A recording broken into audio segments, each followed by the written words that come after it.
Ever wondered why your favorite Mediterranean dishes are bursting with flavor and history? Well, today, we're diving into a delicious journey through time and taste buds as we explore the Moorish influence on Mediterranean cuisine. From Spain to Sicily, subscribe and get ready for a flavorful ride. Let's kick things off with a dash of spice, shall we? Imagine yourself strolling through the vibrant markets of medieval Spain, or the bustling souks of Sicily. What do you smell? What tickles your taste buds? Well, you can thank the Moors for that delightful sensory overload.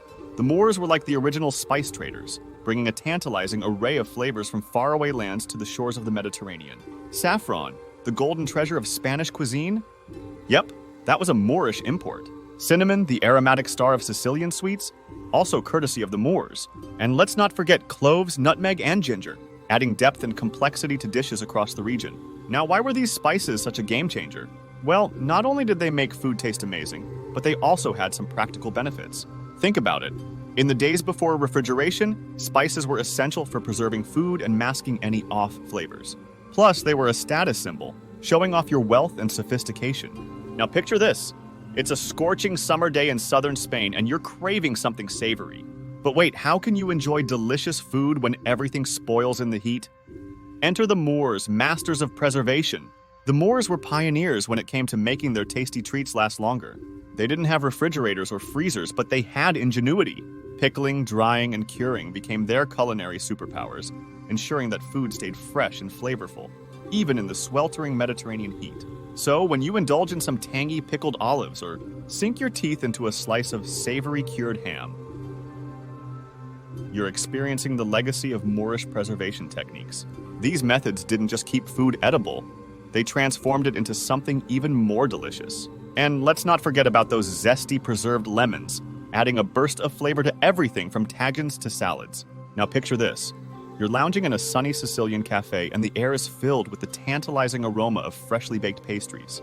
But did you know that those sweet treats owe a debt of gratitude to the Moors? That's right. The Moors weren't just masters of savory cuisine. They knew how to whip up some seriously scrumptious desserts too. One of their sweetest contributions?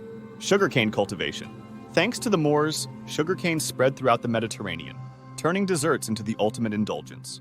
But the sweetness doesn't stop there! The Moors also introduced techniques like phyllo pastry, transforming desserts into delicate works of art. Picture layers upon layers of flaky pastry, filled with nuts, honey, and spices. Sound familiar? Yep, we're talking about baklava, the crown jewel of Mediterranean sweets.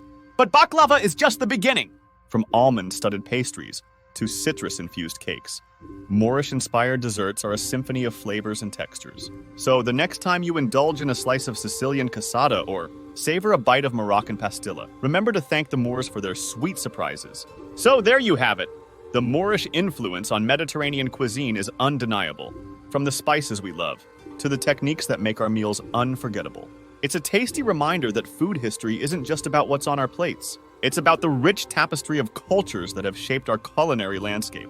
Thanks for joining me on this flavorful journey. Don't forget to hit that subscribe button and ring the bell for more delicious food stories. Until next time, happy eating